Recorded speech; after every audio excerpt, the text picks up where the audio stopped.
অভাবের সংসার, তার উপর ফুসফুসে ক্যান্সার।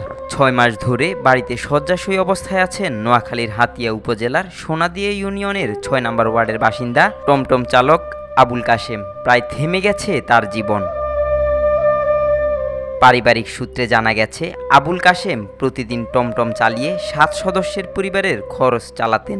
স্ত্রী, ৩ সন্তান, বাবা মা সবাই তার আয়ের উপর নির্ভরশীল ছিলেন। কিছুদিন আগে চট্টগ্রামে থাকাকালীন হঠাৎ জ্বর ও কাশি হলে তিনি স্থানীয় এক চিকিৎসকের পরামর্শ নেন।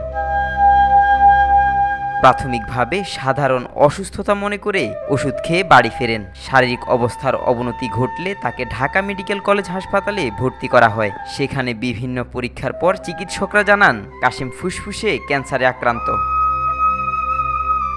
প্রায় ১ মাস ঢাকায় চিকিৎসা চলার পর একটি কেমোথেরাপি দেয়া হয়। পরে চিকিৎসা বন্ধ হয়ে যায় অর্থের সংকটে। চিকিৎসকদের মতে রোগ নিয়ন্ত্রণে আনতে কাশেমকে কমপক্ষে ৬টি কেমোথেরাপি নিতে হবে।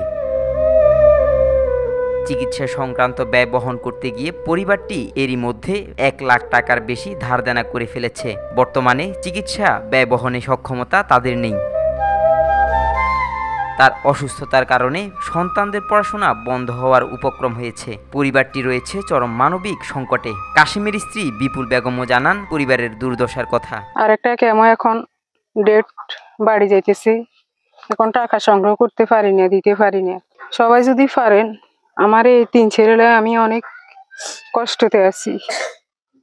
আমার অনেক কষ্ট। আমার কাশেমের বাবার কণ্ঠেও ছেলের চিকিৎসা না করাতে পারার আক্ষেপ। চাষাবাদ করে সংসার চালাই, ধার করে একটা থেরাপি করিয়েছেন, এখন আর পারছেন না। আমার দেওয়ার মতন টপিক আমাদের নাই।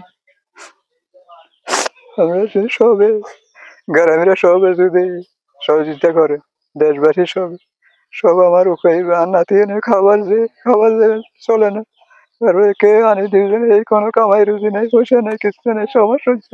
বিছানায় শুয়ে থাকা ছেলের কষ্ট দেখে চোখ ছলছল করে ওঠে কাশেমের মায়েরও। আমার ছেলে অসুস্থ, আমার ছেলে, আমরা গ্রামের কোনো রকম সহায়তা করি, চেষ্টা অনুরোধ করেছে, আর কোনো রকমের চেষ্টা চলতেছে না। সোনাদিয়া ইউনিয়ন বিএনপির সাবেক সাংগঠনিক সম্পাদক আরিফুল ইসলাম আরিফ বলেন, কাশেমের বর্তমান অবস্থা খুবই করুণ। সমাজের মানুষের সহযোগিতা পেলে হয়তো আবার স্বাভাবিক জীবনে ফিরে আসবেন আবুল কাশেম।